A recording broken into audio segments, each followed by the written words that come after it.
Okay, so again, welcome everybody to our March edition of Gateway Guest Financial and Lifestyle Specialist Interviews. We're honored to have Susan Love, a grief counselor at Hospice of the Valley and private therapist, joining us this time to discuss navigating grief while continuing to move forward. And just so your video pops up, Susan, please say hello, and we're excited to have you. Hello. It's good to see everybody and good to meet everybody. Thank you for having me. We appreciate your time and preparation. Brief introduction. Susan is a licensed master social worker and a certified public manager who has dedicated her career to child welfare and families in various capacities for more than 30 years. She is, as I mentioned, currently a grief counselor at Hospice of the Valley in Phoenix and works as a therapist with individuals, children, and their parents, and also couples within her church counseling services. Susan lost her husband in April 2016 to a motorcycle accident. They had blended their family together in 2006, his three with her one, with the three oldest now married. Susan has one granddaughter with another one on the way due in April. And some bonus information, our daughter Chloe married Susan's son Hunter just over 2 years ago. So we know her as Susie and has long been a family friend and member of our church. And before we get started with the interview, just a few other housekeeping items. Uh, as you know, this webinar is being recorded, so you'll receive notification when it is available on our website in case you want to review it or point your friends to it. Also, uh, Susan and Hospice of the Valley and church counseling services are not affiliated with or endorsed by LPL Financial and Gateway Financial Partners. And this webinar is only intended for educational purposes, should not be construed as financial, legal, or tax advice. And we'll take about the first 20, 25 minutes on interview questions and then open it up to some Q&A for about 5 minutes. And so again, if just double check that your microphone is on mute for now. But in case my audio goes out, wave your hands, people, so that we can know that we might have any audio issues. Okay, so with that, Susie, for someone experiencing a significant loss, what are the most common emotional reactions you see in the first few weeks or months? This is a good question. It's very loaded as well. But common emotional reactions that individuals may experience is shock, a numbness, a fogginess, and disbelief. This may occur for losses that were sudden or even anticipated. Our brain kind of goes into this protective mode. There's a book that's called The Grieving Brain by Mary France O'Connor that explains the neuroscience of grief. And she describes it like our brain is remapping. It's a way of trying to make sense of the loss, making space for it, and to learn how to live with the loss. There's natural and normal grief responses that go with it, but in those first few weeks, there's a lot of that shock and numbness that happens with the brain. Wow, so a lot of neuroscience involved in the research. It's not just being sad, there's a lot more to it. Correct. Yeah. Thanks for sharing about that book. What was the title of that book again? It's called The Grieving Brain. She also writes The Grieving Body, and it's by Mary Frances O'Connor. Perfect, thank you. Now, many people feel pressure to be strong, be tough. How can that mindset impact the grieving process? So this concept or the pressure of to be strong, it's interesting because the grieving process is an emotional process. And often when we want to accomplish something, we often have an outline or set goals or a checklist to get things done. However, the grieving process is not a checklist. Everyone experiences it differently. And while this concept to be strong is common, it's a destructive myth that leads people to stuffing their emotions or prolonging their pain or preventing them from the natural healing process. So, authentic strength in grief is about honoring your pain, making space for it, allowing yourself to be vulnerable. And I often tell people that healing comes from learning how the grieving process works for them, experiencing all of the emotions and thoughts that go with it, and learning how to manage their emotions and to live with the loss, figuring out how to have sadness coexist with being content and moments of happiness in one's life. Wow. I like what you said, honoring your grief or your pain, allowing it to take its course. Hmm. Reminds me of that Pixar movie Inside Out and the sadness character Yeah. and, Yeah. and others who feel better after Hmm. they let it run its course.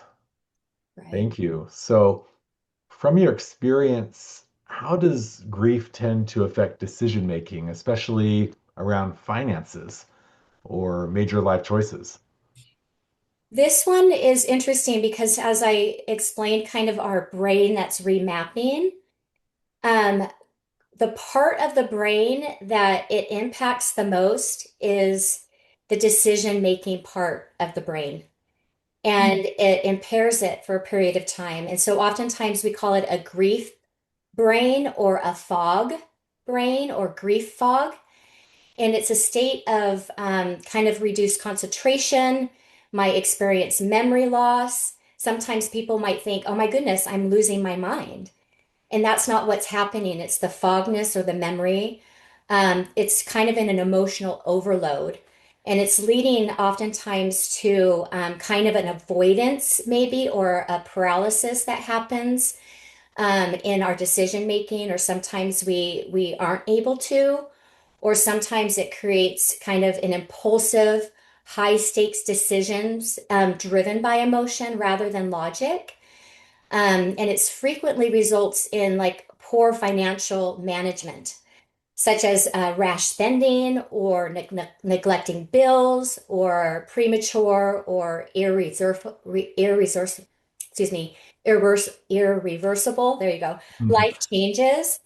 So, kind of some strategies to help manage decisions during the grief is really to kind of delay it for a period of time. If possible, to pause major financial or life altering decisions for at least 6 months to a year. Sometimes that's not possible for people because they have decisions that they need to make financially or big major ones, such as having to sell their home because they can't keep it or other decisions. So, one of the other things or strategy to help manage those decisions is to seek support from a thinking partner, somebody that you trust.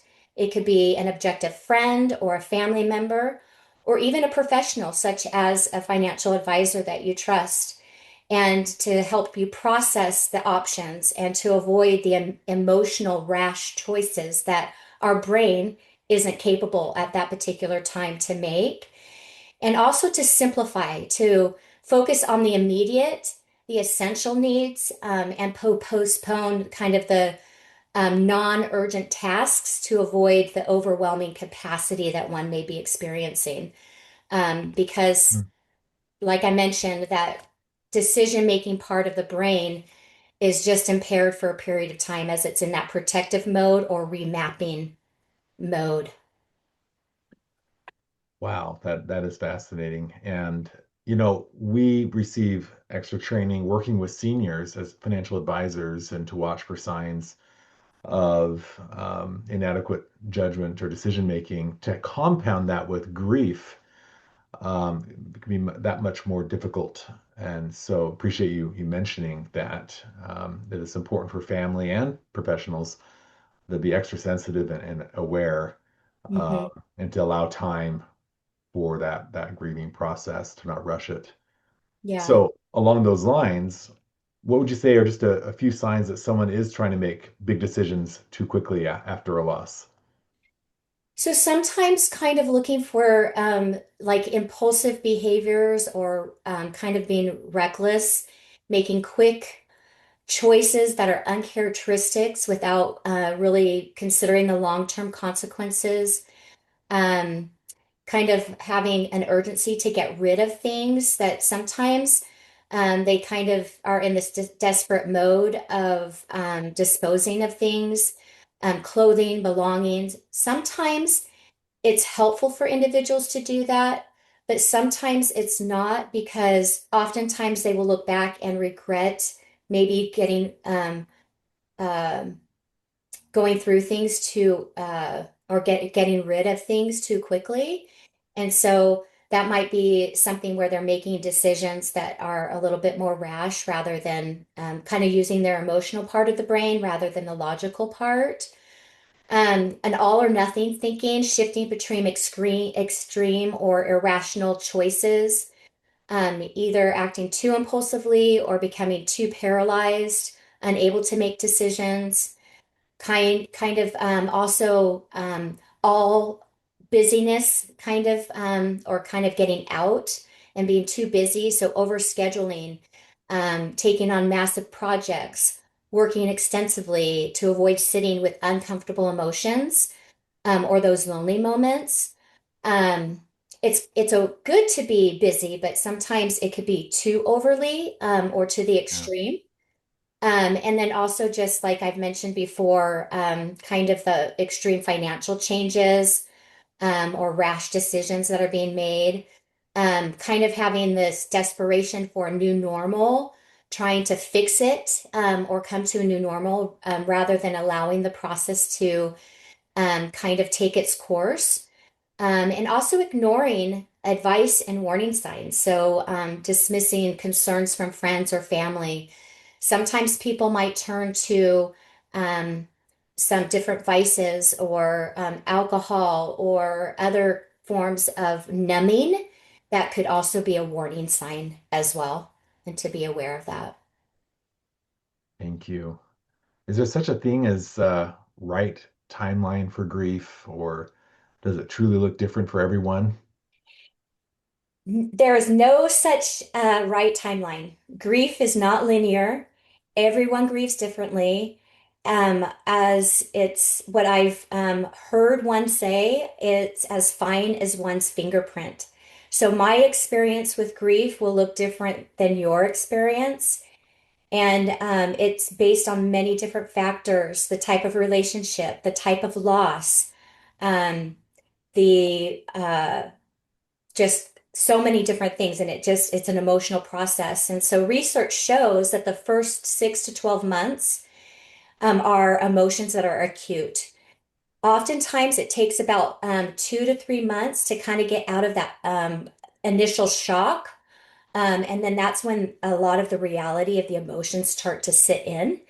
And then it's just acute for a period of time. And then it takes about 2 to 3 years to kind of reach to a point where life feels manageable. And it comes in waves, sometimes with anniversaries or other important dates and events. Oftentimes it could be years later, and you can start feeling kind of this anxiousness or a feeling of, oh my goodness, what's kind of going on? And oftentimes it's about a month prior to an anniversary or a significant date, oftentimes around the anniversary of that person's death. And it's just learning how that feels for you to kind of understand how to manage it. And that's learning the process of the grief and becoming more comfortable with it so you can then know what to do about it. Thank you. Um, what about, I've heard you say anticipatory grief. So maybe Mhm. something when there's a terminal illness or hospice situation. And I would also say maybe not just when it's, death involved, but disability, long-term care, memory loss. What Mhm. would you say about that? Does that work similar compared to grief over a death? Um, it is it varies and it differs, but there is that a lot of anticipatory grief, whether it is through disability, whether there's a change in somebody's life circumstances. maybe somebody is ill, has dementia, many different things. We go through a grieving process because the um, anticipated hopes and dreams of what that life may have looked like has gone away. And so we have to grieve it. There's a matter of us processing it. It is our mind that's remapping. And so death is one way to grieve, but there's also this other type too of any type of circumstances, life circumstances that we're going to grieve. Um, the intensity may be different for anybody and everyone because grief looks different for everybody. Yeah. Wow. And I can see how it makes it doubly difficult if somebody is still living and they're having grief over their own disability and another family members or loved one is as well. That Hmm. could make it extra important to, go through it properly and probably seek help Hmm. together. I imagine you've seen that before. Yeah. It's hard and it's very difficult that sometimes it's helpful to have outside help, such as a counselor or a therapist, because they're able to kind of help process it with them, and be able to help them be able to have a voice and a space to be able to talk about it in a way that will help them be able to manage and learn how to live with that loss or what their new life may look like because of it. Yeah. For people who feel stuck in their grief, what are some first gentle steps toward healing?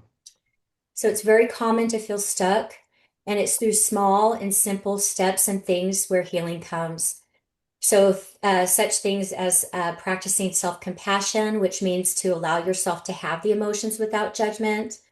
Self-care activities is really, really important, such as rest, sleep. There's a lot of disturbances in our sleep sometimes. And so when we're able to take naps or be able to rest in different forms, that's really helpful. Gentle movement or exercise, which is a natural antidepressant, is really key as well.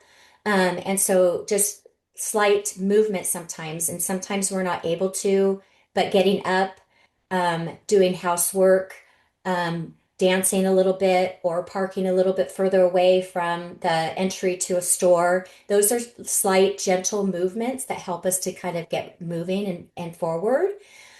Connecting with others is really big. That's a gentle way of kind of taking some gentle steps forward. Some friends, sometimes journaling can be very helpful.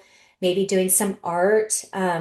Some people like to do or play and listen to music.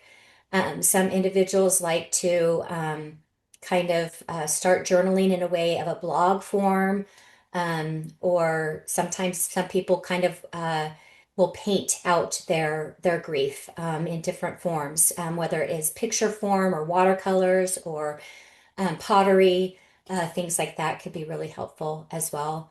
Another part of it too is sometimes we need a break from our grief, whatever it may look like. And so sometimes taking a break can come in different forms. And so that can come in the form of watching a movie. Sometimes we find that we're binging. That's okay to do.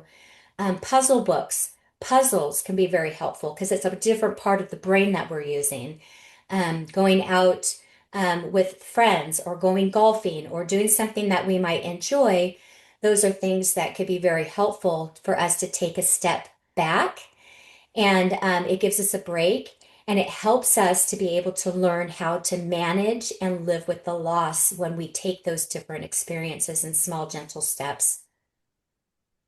So taking intentional breaks, even when you Mhm. don't feel like it. Right. Yep. Thank you. So, how can loved ones or trusted professionals like financial advisors offer support without overstepping? One of the biggest things that professionals, trusted professionals, such as a financial advisor, is being reassuring, helping them think through decisions, answering questions, even if they ask the question multiple times. Remembering that the brain is working hard, it's remapping, mapping, and it's not as sharp sometimes. Especially when somebody loses their spouse. They may have a difficult time knowing how to navigate their financial situation, or even working with adult children who have lost their parent and helping them to understand how to process and what that may look like as they're kind of trying to settle one's estate. They may not know the ins and outs. And so answering questions and helping them know that process and meeting them with where they're at is really key. Um, and not to try to fix it, but just to be reassuring and answer the questions that they may have. And sometimes they might not know what questions that they have. So maybe offering them information could be helpful too. Thank you. I'm going to jump ahead a couple spots. Along those lines, what language or phrases are genuinely helpful and those that are not helpful when talking with someone who is grieving?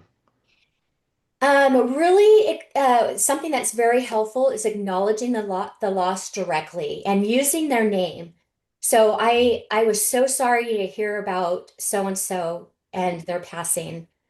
Um, and also being able to validate their feelings. And so to kind of say, I can't imagine what you're going through, kind of staying away from the things like, I know exactly how you're feeling, and comparing yourself and your grief to theirs, it invalidates their unique experience and their pain.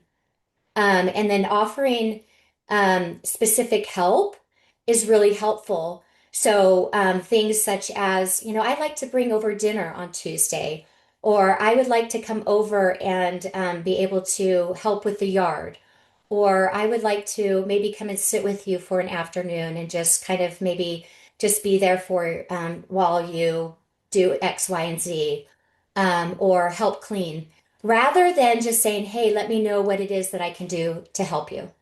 Because Mm, oftentimes people don't know what they need help with.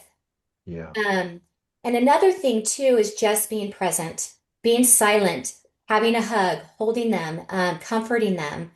And then also that silver lining of like at least kind of um, staying away from that is like at least they lived a long life, or be strong, you need to move on. At least they're not suffering. Everything happens for a reason. It was their time. That is very dismissive of their pain. And so we want to stay away from that kind of language, those platitudes that are offered. It's well-meaning, but it's oftentimes not helpful. And also kind of that high pressure of that timeline and to avoid language that implies that they need to get over it at a certain point. Um, that's not helpful as well. Another piece of it too is kind of checking in with them later. So a lot of times in the very beginning, in the weeks after a loss, there's a lot of kind of casseroles that come, food that comes, flowers that come, cards that come, people come around, and eventually that goes away. And so 3 months, 4 months, 6 months later, check in, see how they're doing. Um, Special occasions or birthdays or anniversaries, those are key moments in checking in with them. Continue to reach out weeks or months after their loss. It often fades, and it's really important that we continue to be there. That's very helpful for people. Thanks, Susie. What advice would you give to someone who feels guilty for moments of joy or for spending, say, the deceased money after a loss? This is kind of an interesting one because guilt after loss is very normal. It's a common emotion. And to cope and to permit ourselves to feel joy without dismissing grief, those both can coexist.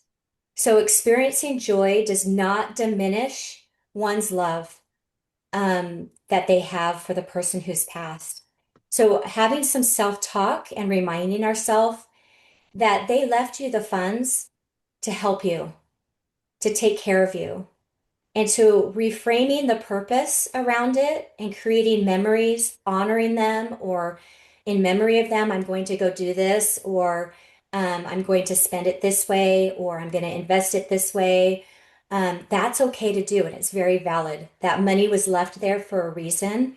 and to kind of have that bucket list, and to be able to create and to find how our sadness and the happiness and joys of spending or being able to find contentment in life can coexist. And just to remind ourselves about that and to have some self-talk around that, even when guilt is something that is very common for us to feel. And we got to figure out how to kind of reconcile with it and be able to get it to a place where we can put it up on a shelf. So in those moments when it falls off, we can say, "Oh, I've dealt with it, I've worked through it, and I'm putting it back up." Yeah. Wow. That I imagine that that comes up even if people have taken proper steps with estate planning, letters of instruction, family Mhm. meetings. It can still they can still feel that guilt. And so it's better to plan and have those discussions and communications and documents. But when you're in the moment, I imagine it can still be very difficult. It's also something sometimes in that kind of anticipatory grief where it's kind of expected.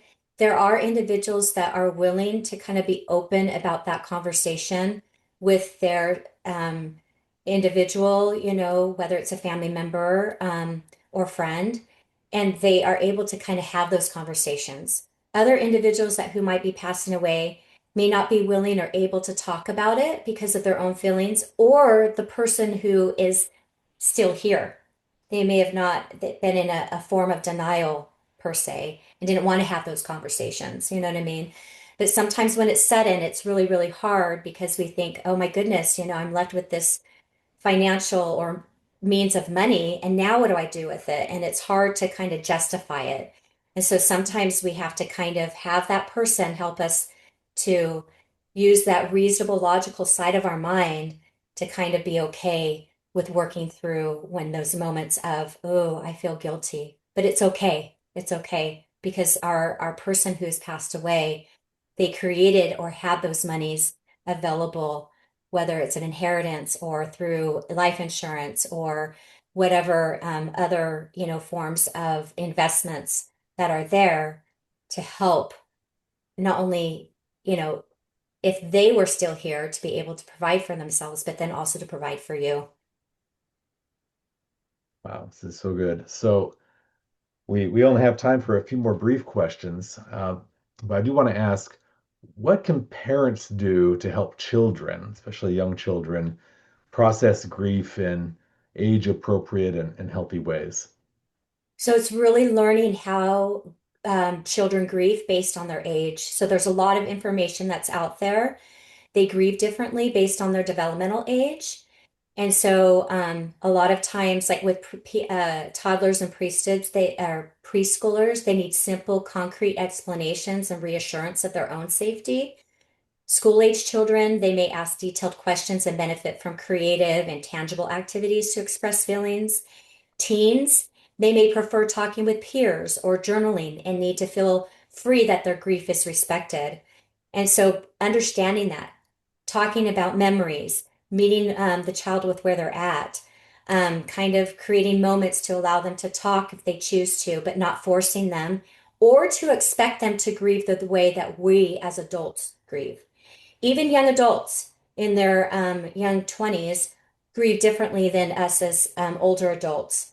It's oftentimes around milestones, graduations from high school, or prom, or getting married, or having children. Those are times when they're going to grieve and feel the loss more deeply um, than other times. And so it's being able to talk through them in those moments too. So important. Thank you. So, wrapping up, if there were one thing you wish, Susie, that more people understood about grief, what would it be? Like I mentioned before, it's not linear. It's not a one-time phase with a set timeline, but rather it's a lifelong, unpredictable, and personal experience that changes a person. And it requires integration rather than getting over it. So be present with people rather than wanting to fix them. I think that it's important that we kind of recognize them, that it doesn't go away. We oftentimes think that grief shrinks, but grief remains the same, and it's how we learn how to manage and work through it and integrate it. Um, and to be able to it's kind of like a book. We all each have a life book, and there's chapters. Chapters when I was a baby, chapter when I was a young, child, chapter when I was a teen, chapter was, this what may look like. And this next chapter without that person in our life, it looks different. And so we're writing it as we go. And sometimes we think, oh my gosh, my life is all over. But all of those chapters are just as important in the book as this chapter in our life. And a lot of times in chapters, there's a lot of hard things that we go through. And that's what makes a book exciting to read about and to be able to kind of look at that too. And to really know that it's not black and white. It's not, I'm sad or I'm happy, but they both can coexist at the same time. And I think that's key as well. Outstanding. Um, One more question that we like to ask in every Gateway guest. If there's one thing you hope to live long enough to experience, what would that be, Susie? There are so many things. I like, okay, what do I put on here? I thought of so many things, there's just like my bucket list of things I want to see, things that I want to do, things that I want to create memories with my family, friends, that kind of stuff. But ultimately, what I boiled it down to is seeing my children who want to have children become parents themselves and finding joy the way that I have found joy in my children and being able to just be a part of that legacy and to be able to really embrace being present with them. And so I hope that I can experience it's that long enough to see my children's children grow. Wow. Yeah, I always think that all that really matters in the end is who you loved and who loves you. Mhm. And no better way to see that in family whenever possible. Thank you so much, Susie. This has been fantastic. I'm going to turn it over to a few Q&A, but I want to make sure also, just in case we don't get people's questions answered, 'cause we just have a few minutes, um, Susie gave permission to share her email address. So any of you are welcome to send her an email to ask questions, and she'd be happy to follow up with you and maybe able to help in other ways. But let me turn it over to anybody who wants to unmute and ask a question or two.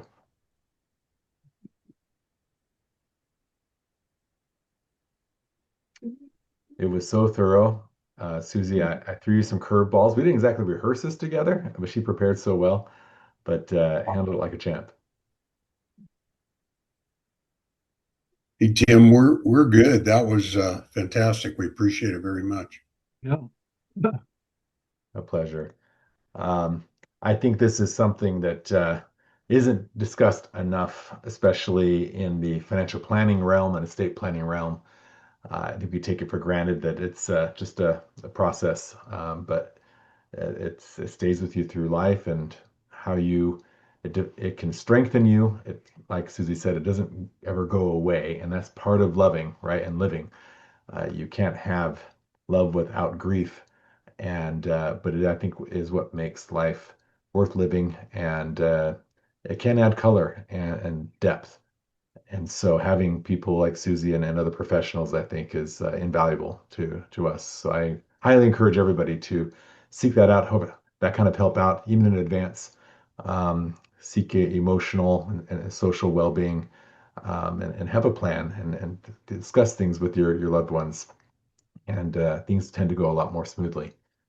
One thing, So one thing I want to mention really yes, quick is I will actually email Tim some different resources, some websites that are available, such as different support groups that are throughout the country, and then also some resources that a go-to place. It is with Hospice of the Valley here in Arizona, but there are a lot of resources and informational sheets about grief such as, normal and normal and natural grief responses, self-care, how to help yourself through the grieving process, booklets about how to help another person who is grieving, or even Hmm. how to grief or cope with grief through the holidays.